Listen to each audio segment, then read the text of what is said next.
Bonjour, je m'appelle Thibaut Azer, je suis médecin oncologue radiothérapeute au CHU de Bordeaux. Je suis professeur associé en bioéthique et en éthique médicale à l'Université de Bordeaux et directeur du Centre éthique et recherche en santé de cette même université.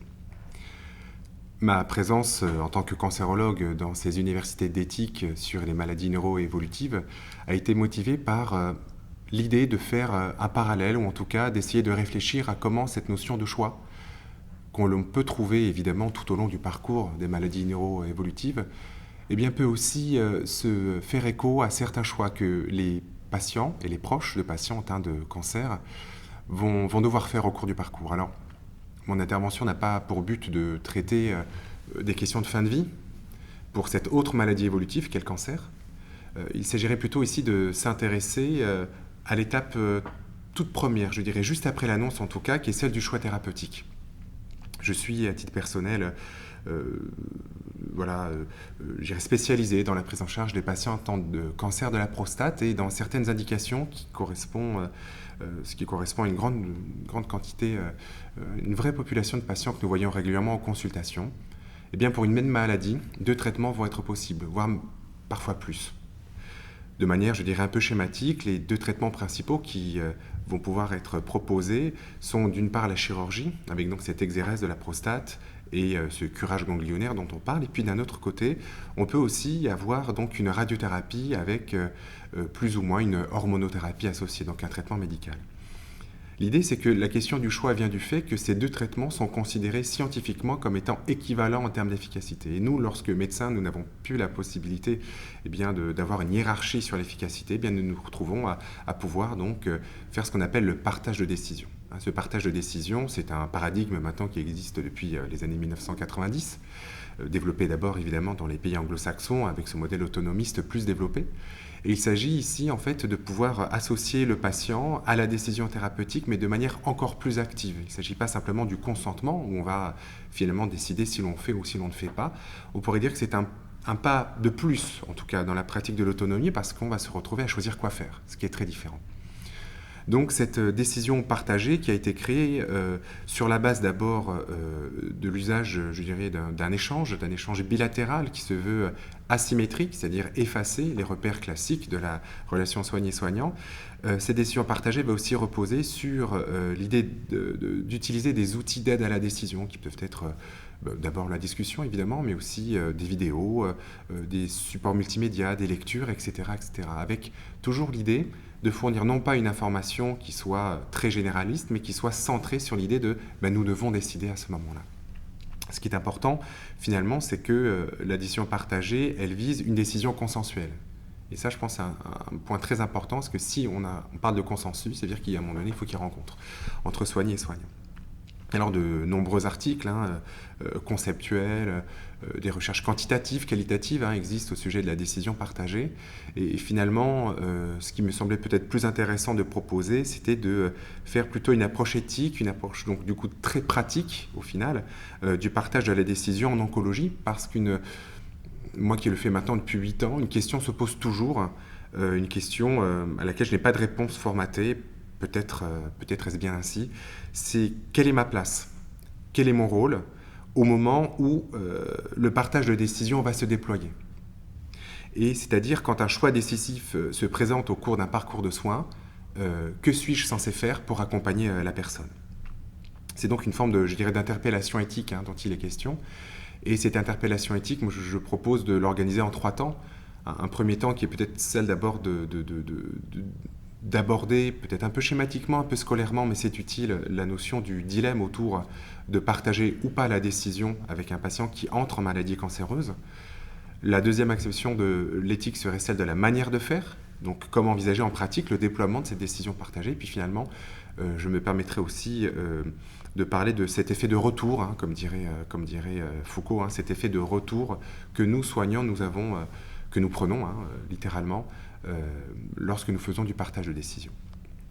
Alors, ce premier temps de réflexion qui interroge la pertinence de partager ou non la décision avec les personnes soignées, finalement, 2 pôles argumentaires vont arriver très vite, très rapidement. 2 pôles argumentaires, je dirais, presque classiques, mais qui trouvent ici une application très, très concrète. Finalement, ces deux pôles argumentaires vont justifier deux positionnements très clairs. Un premier positionnement dont on pourrait parler qu'il est de l'ordre de la préservation, de la protection de la personne, et pour lequel finalement le partage de décisions paraît complexe, voire problématique. L'idée, c'est que ce positionnement se base sur la reconnaissance d'une maîtrise des connaissances, c'est-à-dire l'expertise médicale, mais aussi la reconnaissance d'une forme d'expérience. Le fait que le médecin ait pu être aussi, au fur et à mesure de son expérience, le témoin de tout un tas de situations. Donc il est riche aussi de ces événements passés. L'hypothèse alors serait de ne pas forcément partager la décision parce qu'on reconnaît aussi ce devoir de ne pas rajouter à l'épreuve du cancer, qui vient juste d'être annoncée avec tout ce que ça draine comme idée, de ne pas rajouter le devoir de faire un choix. Finalement, on pourrait dire que la bonne action serait de reconnaître cette détresse secondaire à l'annonce, de reconnaître aussi que c'est une période de vulnérabilité accrue, avec beaucoup d'émotions, beaucoup d'affects, de sorte que un choix est difficile, qu'on va rajouter du mal au mal, et finalement je vais soulager le patient, le soulageant de ce poids de décider. De manière très concrète aussi, le fait que le médecin décide, ça permet de réactiver, vous voyez, tout un tas de schémas anciens. Le médecin qui propose, qui assume, qui accompagne, et parfois ces schémas peuvent être attendus par les patients, notamment dans ce début de maladie. Autre point important, c'est qu'il est aussi important d'entendre le risque de regret. Un patient qui va se retrouver à prendre une décision, toujours avec cette idée probablement liée d'une interprétation historique ou juridique de la responsabilité, eh bien le patient va se sentir impliqué dans la décision, va la regarder et va la regretter. Notamment dans l'idée qu'il va y avoir des effets secondaires des différents traitements. La chirurgie peut rendre incontinent, la radiothérapie peut bouleverser la qualité de vie urinaire, digestive. Les deux traitements peuvent avoir des conséquences sexuelles. Donc le fait qu'on touche à l'intime, le fait que ces patients qui sont atteints de cancer de la prostate vont survivre longtemps à leur maladie, vont pour la plupart même être guéris, eh bien tout ça sont des conditions où le regret peut apparaître. Et donc il faut entendre cette idée de regret, peut-être faut-il en préserver les patients.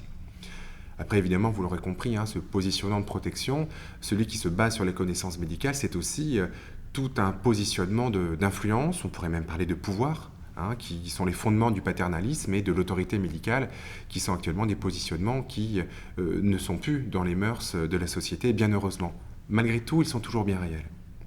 Donc le second positionnement, lui, à l'inverse, je dirais, s'orienterait vers la reconnaissance de l'autre comme capable d'exprimer des préférences, d'identifier ce qui est son propre bien. Et il s'agit d'un positionnement médical, évidemment, soucieux de la valorisation, de la promotion de l'autonomie des personnes, qui, finalement, sont restées les plus à même de définir ce qui est le bien pour elles-mêmes. Et il s'agirait ici de leur donner la possibilité d'exprimer ce qui constitue pour elles leur bien, ou on pourrait peut-être dire plutôt leur moindre mal, dans le cadre du choix entre deux traitements. Ici, au-delà de s'inscrire dans le respect de l'autonomie, on s'inscrit aussi dans tous les mouvements de la société avec cette promotion de la place du patient, fruit de tout un tas de mouvements associatifs très actifs, notamment, mais pas exclusivement dans le domaine du cancer, avec toujours cette poursuite de l'effort d'association des associations d'usagers et de patients.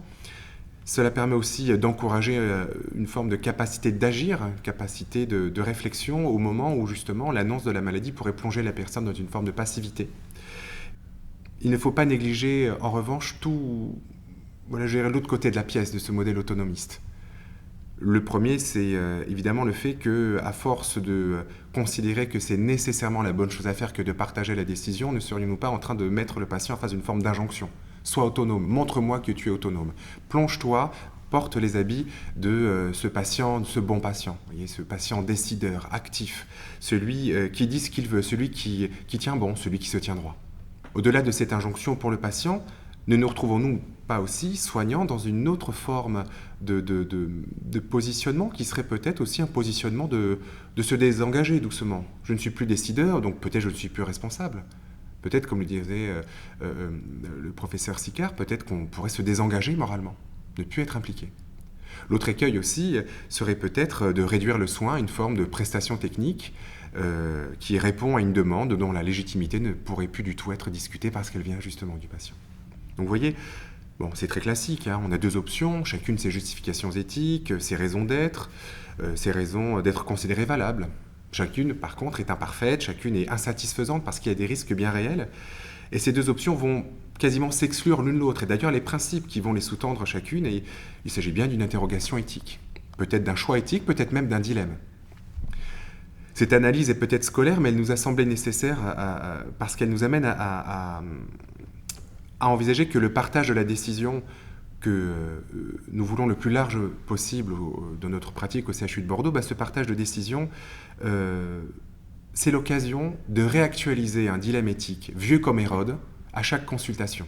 Parce qu'effectivement, cette trame éthique, avec ces deux pôles, nous permettent de penser que pour des facteurs biographiques, médicaux, sociaux, représentationnels aussi parfois, eh bien ce dilemme va trouver une composition différente, comme vous voyez, des variations éthiques autour d'un même thème, celui de cette opposition autonomie-non-malfaisance. La pratique nous a fait saisir comment finalement ce conflit éthique devait aussi être dépassé. Parce que l'éthique doit aussi se permettre d'envisager la manière concrète de déployer l'action. Entendu comme manière de faire, l'éthique nous impose de réfléchir à quelques repères pratiques. Donc pour ce deuxième temps, finalement, je souhaitais rapporter au sein des universités d'été comment nous, très concrètement, très pragmatiquement, nous avons voulu déployer la décision partagée pour les patients atteints de cancer de la prostate au CHU de Bordeaux, avec 3 grands axes. Le premier axe, ça a été de décider en équipe, nous sommes 2 à 3 médecins à faire ce genre de consultation, nous avons décidé impérativement d'annoncer, d'expliquer ce qu'était la décision partagée en amont de la consultation, c'est-à-dire au moment où on s'installe, avant même que la relation ne se fasse complètement autour de la maladie. Cette information se fait autour de 5 informations majeures, alors qui peuvent paraître caricaturales, mais qui nous permettent aussi d'entrer en matière. La première, c'est de dire pourquoi la décision partagée se justifie. Cela paraît tout simple, mais il faut dire que dans leur situation singulière, cela paraît le mieux. Et cela permet aussi de rappeler que la décision qui sera prise, finalement, elle sera forcément la bonne parce qu'il n'y a pas de prise de risque, entre guillemets. Il n'y a pas de perte de chance. C'est plutôt ça. Il n'y a pas de perte de chance. C'est pour ça que la décision peut être partagée. Médicalement, on ne prend pas de risque d'avoir un moindre effet contre la maladie, une moindre efficacité. En fait, on remet les enjeux à leur juste place. Le deuxième temps, c'est de reconnaître que cette démarche de décision partagée n'est pas classique, qu'elle peut aussi parfois ne pas répondre à leurs attentes premières quand ils viennent voir le cancérologue. C'est extrêmement important d'avoir ce temps de reconnaissance car le sentiment de décalage est bien réel entre le moment où j'entre en maladie, où je vois un médecin qui, au lieu de répondre à ma détresse par une réponse, dit finalement on va discuter de ce qu'on va faire. Ce n'est pas toujours évident. Il faut aussi rappeler que ce choix thérapeutique n'est pas leur choix atomisé, mais il s'agit plutôt de les intégrer dans un travail d'équipe, un processus collégial de décision. Ainsi, les conséquences du choix ne seront pas à être assumées par l'un ou par l'autre, et ça nous permet, je dirais, de nous extraire d'une forme de mécanique où chacun va se renvoyer les responsabilités s'il y a un effet secondaire ou au contraire un échec du traitement. Le quatrième point, c'est dénoncer, cela paraît tout bête, mais dénoncer que peu importe le choix, nous ne lâcherons pas les personnes. C'est le mot que j'emploie, ce sont des mots qui peuvent paraître un peu bêtes, mais finalement, c'est de rappeler que quel que soit le traitement et les potentielles conséquences, jamais il y aura un jugement. Jamais nous ne ferons de retour en arrière, nous en tout cas médecins. Nous pouvons accompagner le retour en arrière des patients, mais jamais nous leur dirons, voyez, on vous l'aura dit, vous étiez tout de même au courant que vous pouviez être incontinent. C'est extrêmement important. Et finalement, le dernier point qui était le plus important dans ce préambule, c'est de rappeler que la personne décide de décider, ou décide de ne pas décider. C'est-à-dire, l'écueil serait d'imposer, je dirais, un partage. Et il faut formuler la question, est-ce que vous adhérez ou non à cette idée de décision partagée ? Alors vous l'avez compris, finalement on procède à une forme de circuit d'information et presque de recueil de consentement. Mais là le consentement ne se fait pas d'abord sur le traitement lui-même, mais sur les modalités pour arriver au choix du traitement. Une forme de consentement premier, je dirais. Alors on a beaucoup réfléchi à la pertinence de ce préambule, à ce que nous devions dire, à ce que nous pouvions dire, et on avait assez peur en fait de la réaction des patients, d'autant plus que ça marquait le début de la relation soigné-soignant. Et finalement, la pratique nous a révélé qu'un tel démarrage était en fait très fructueux dans l'établissement de la relation soigné-soignant. Finalement, de mettre entre guillemets un peu les pieds dans le plat, ça permettait de mettre un dialogue, ça permettait aussi de ne pas se centrer d'abord sur la maladie, mais d'abord sur ce qu'on allait construire ensemble. Et cette mise en relation, finalement, elle prévalait, et finalement, peu importe le traitement choisi, je dirais même peu importe que le patient ait adhéré ou non à la décision partagée. On avait jeté quelque chose qui allait survivre, je dirais, à l'adhésion ou non du patient à la décision partagée. Alors en pratique, pour expliquer un petit peu le principe, on a recours à des images, chacun à la sienne. Moi j'utilise souvent l'image du navigateur et du cartographe. comme si le patient était le navigateur et moi le cartographe, vous voyez. C'est-à-dire que je l'accompagne, mais que le capitaine du bateau, pour reprendre l'image classique, en plus une image bien antique, ça reste le patient. Ça permet de marquer des nouveaux positionnements, ça permet aussi de marquer une relation thérapeutique renouvelée, une relation de soins nouvelle, je dirais. Alors, toute image a ses écueils. J'ai le souvenir d'un patient professeur de grec ancien qui me renvoyait, finalement, c'est comme Charybdis là, ce que vous me dites, docteur. Alors, ça m'a un peu saisi, puis finalement, en discutant un petit peu avec lui, vous voyez, l'idée d'un homme qui avance au-devant de deux dangers, deux choses qu'il voulait absolument éviter, finalement être opéré ou être irradié, tout en sachant très bien qu'il fallait y aller, qu'il fallait faire un choix, cette image, en fait, elle fonctionne extrêmement bien. La deuxième dimension pratique qu'on a voulu mettre en place, c'était un parcours de soins dédié. C'est-à-dire il fallait reconnaître dans le parcours de soins, pour les soignés, mais aussi pour les professionnels de santé, que quelque chose d'autre se passait. C'est le fruit d'une analyse éthique faite par une collègue cadre supérieur de santé, Madame Sylvie Marty, au CHU de Bordeaux, et qui a révélé, sur la base des témoignages de patients, sur la base de témoignages de soignants, qu'une approche exclusivement médicale ne suffisait pas.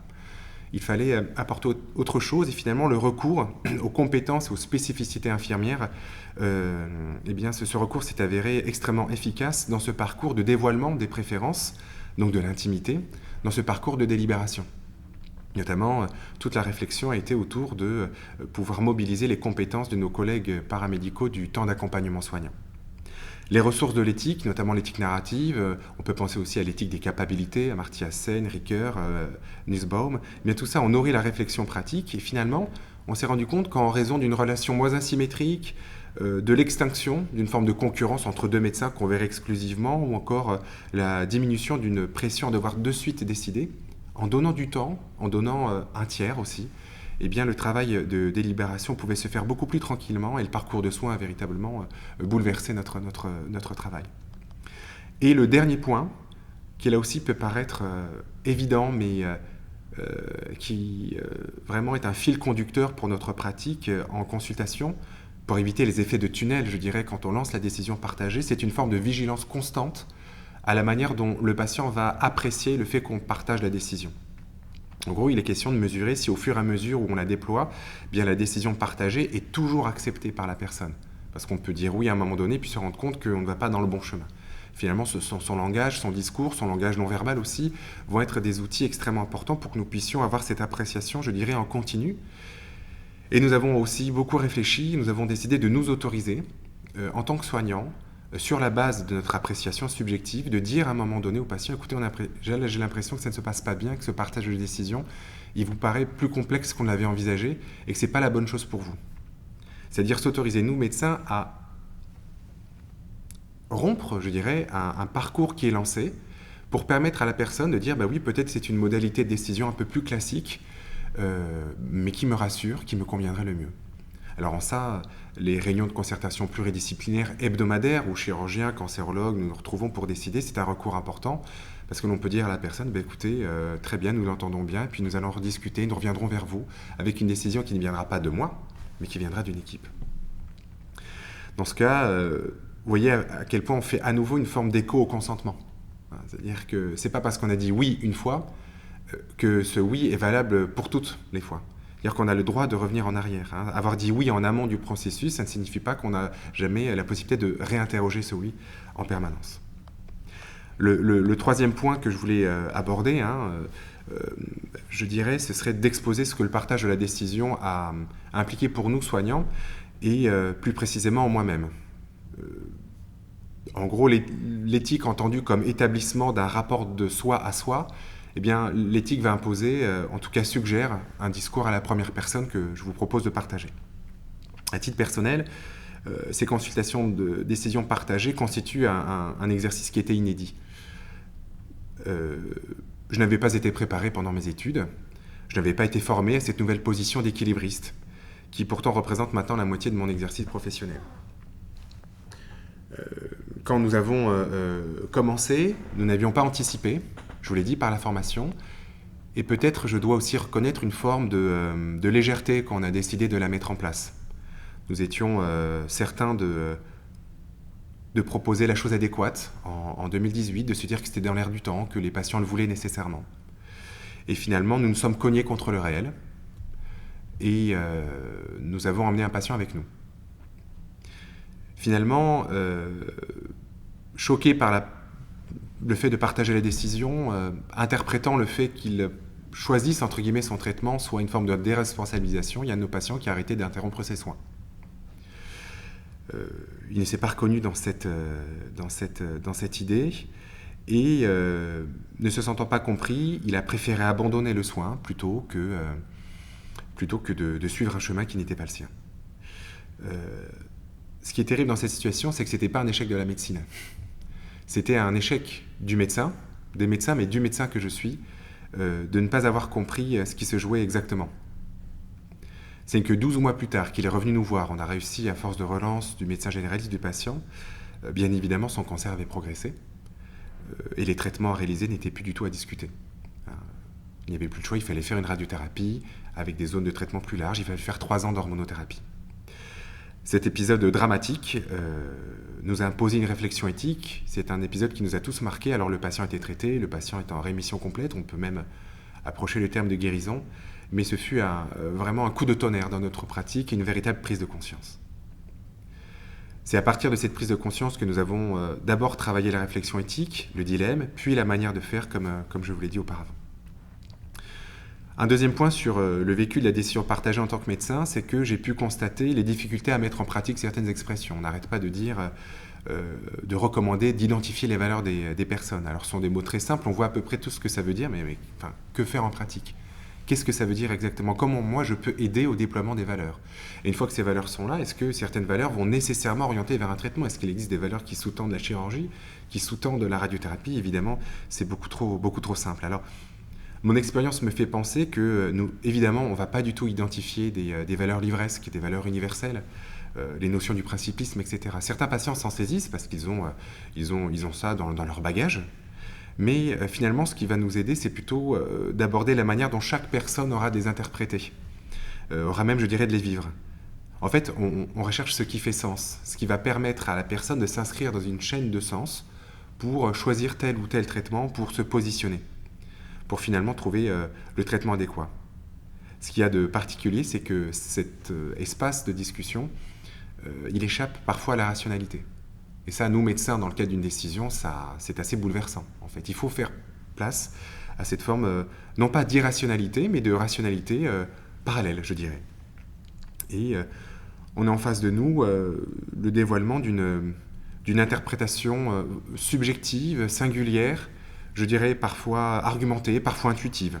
Alors, mon métier, finalement, dans ce cadre-là, c'est d'aider ce déploiement de la singularité en informant, en relançant, en reformulant ce que le patient va lui-même apporter dans la discussion. Malgré tout, il reste une question qui est assez vertigineuse, c'est comment réagir finalement. Est-ce que moi je suis là pour recueillir uniquement, pour être le témoin de ce dévoilement ? Est-ce que je suis là pour en être l'exégète de ces valeurs-là ? Est-ce que je suis là aussi peut-être pour les travailler avec la personne ? C'est-à-dire je vais commencer à m'engager, à les travailler, à les interpréter, au risque, je dirais, de les impacter, de les modifier, donc d'avoir une influence encore plus forte, et non plus sur un plan scientifique, mais sur un plan moral. D'autant plus que les personnes viennent aussi en confiance me voir. Et ça, cette question, elle est toujours vertigineuse, notamment lorsque les patients vont aborder parfois certaines interprétations, représentations qui sont basées sur peut-être des éléments biographiques dont on peut peut-être parfois douter de la rationalité. Peut-être qu'on peut juger que la conclusion n'est peut-être pas la bonne. Et savoir si moi je dois m'octroyer le droit d'intervenir ou pas reste une question pour laquelle je n'ai pas de réponse. En tout cas, je ne peux pas vous proposer d'éléments. Je crois qu'il y a aussi, on abordera tout à l'heure, peut-être quelque chose de l'ordre de l'interprétation et aussi de l'improvisation de notre côté. Mon expérience de la décision partagée m'a fait aussi saisir la réalité des deux débats, du débat entre autonomie et non-malfaisance. Cela peut paraître abstrait, mais en fait, en pratique, on est dans un va-et-vient constant. Ce va-et-vient, je dirais, entre l'impératif l'impératif d'abandonner de mon côté une forme de pouvoir, mais aussi l'impératif de refuser d'abandonner la personne, une forme d'atomisation, vous voyez, par l'autonomie. Et c'est un débat interne qui se passe dans la tête du professionnel de santé, avec en plus un débat qui se relance tout le temps autour d'une question qui revient systématiquement. Et finalement, vous, docteur, qu'est-ce que vous feriez ? Et paradoxalement, vous voyez, à l'occasion de ces décisions partagées, de ces consultations qui sont très riches, eh bien, j'ai presque une perception encore plus aiguisée de l'influence, voire même du pouvoir que je peux exercer auprès des patients. C'est presque un sentiment malaisant de voir que mon attitude, même simplement dans mon regard, dans un soupir, dans un positionnement, va pouvoir influencer le patient, mais de manière radicale dans son choix thérapeutique. C'est-à-dire, c'est au moment où je me positionne comme souhaitant abandonner le pouvoir par la décision, mais que je prends conscience de toute sa dimension, et parfois aussi, c'est ce qui est paradoxal, de sa nécessité pour certaines personnes. Et finalement, en adoptant une position plus basse, entre guillemets, c'est-à-dire non plus en face du patient, mais à côté de lui, eh bien, se dévoile toute l'attente de savoir ce que je pense. Ce que je pense être le mieux pour le patient, et finalement, se dévoile aussi toute ma responsabilité. Il m'est aussi apparu, par exemple, que promouvoir l'autonomie des personnes, c'est parfois d'abord en manifester les limites auprès d'elles. C'est les faire ressentir aux patients. Ensuite, on pourra dépasser ce constat, envisager ce qui est à mobiliser avec la personne. Mais il y a d'abord ce constat, oui, là je ne suis pas complètement autonome. En tout cas, vous me mettez en difficulté avec cette question d'être autonome. Et finalement, tout ce processus de décision partagée, je finis par le considérer comme étant un travail dynamique de reconstruction, de réhabilitation, de restructuration de l'autonomie de la personne. Enfin, et pour reprendre un terme qui était celui de la table ronde, ces démarches m'ont imposé de reconsidérer ce que l'on entend par assumer un choix, cette question de la responsabilité, parce que le verbe assumer, il nous renvoie à la responsabilité de l'acte et des conséquences de l'acte. Alors il m'arrive de penser maintenant que assumer le choix, c'est plutôt assumer ce qu'implique le fait même de choisir, et dans notre cas, le fait de partager ce choix-là. C'est assumer d'accepter de renoncer à certains réflexes pavloviens, répondre pour la personne, choisir pour elle, ou au contraire, la laisser complètement décider seule, y compris si ces décisions sont dangereuses. C'est une forme de nouvelle fonction que je dois assurer, que je dois assumer dans un espace où ma connaissance médicale n'est pas le seul référentiel, où donc je ne maîtrise pas tout, et où il y a un travail, comme je le disais, d'improvisation et de congruence permanent, et de congruence qui est intéressant, réciproque. Je ne suis pas le seul à m'adapter, le patient s'y adapte aussi complètement à ce nouvel espace. C'est un espace où on rencontre des limites, les limites de la rationalité, et les limites aussi, que je dirais, de la cohérence. En fait, la cohérence ce n'est pas l'objectif d'être cohérent. Ce qui va être important, c'est d'être congruent et de pouvoir avancer. C'est donc aussi assumer d'embarquer, entre guillemets, le patient dans cette aventure, pour reprendre l'idée de la navigation, c'est assumer la contradiction, assumer la parole adverse, c'est, assumer les regrets aussi, assumer les retours en arrière par les patients. Si moi je me l'interdis, évidemment, il faut que le patient puisse regarder ce qui a eu lieu au moment de ce choix. Pour filer toujours cette idée d'assumer, c'est aussi assumer auprès des institutions que ce temps passé, il n'est pas tarifable. Et pourtant, il n'a pas de prix. Il n'a pas de prix pour nous, pour les patients d'abord, évidemment, mais aussi pour nous soignants. Il a énormément de sens. Finalement, assumer le choix, je dirais, toujours pour filer la comparaison du consentement, c'est consentir en tant que soignant qu'il y a une réalité du choix, des risques, des contraintes, des réalités pratiques. Il va falloir consentir à embarquer le patient là-dedans et à s'embarquer aussi là-dedans. Donc pour conclure, il y a évidemment beaucoup de différences entre le choix en oncologie, d'autant plus en début de maladie, et les choix et les dilemmes que vont rencontrer les personnes atteintes de maladies neuroévolutives et leurs proches.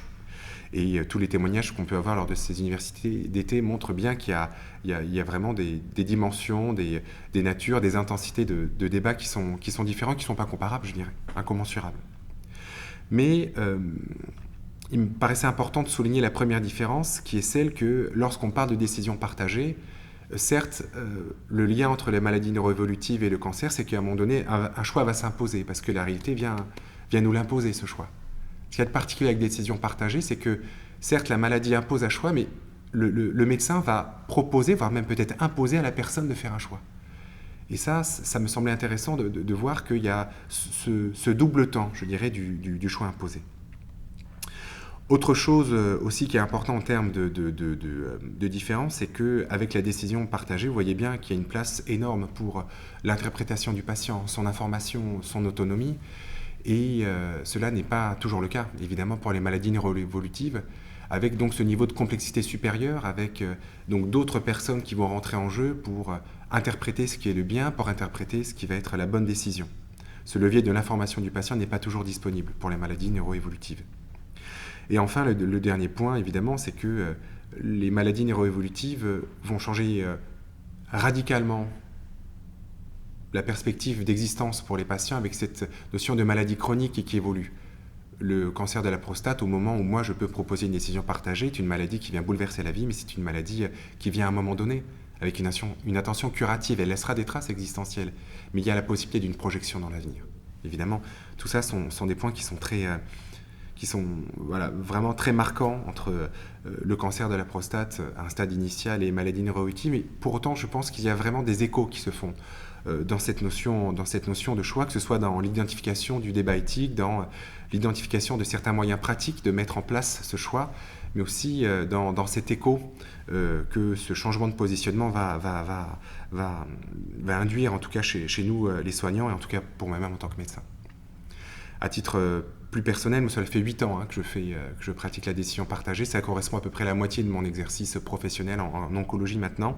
Je pense que c'est le pan de mon activité professionnelle le plus riche, le plus stimulant sur le plan humain, sur le plan intellectuel. Il me nourrit, il m'aide à ne pas rester figé, et en tant que médecin technicien, parce que je suis radiothérapeute, cela me permet aussi d'envisager quel pourrait être le cœur de mon exercice lorsque toute la partie technique sera assurée par autre chose, notamment par l'intelligence artificielle et la robotique.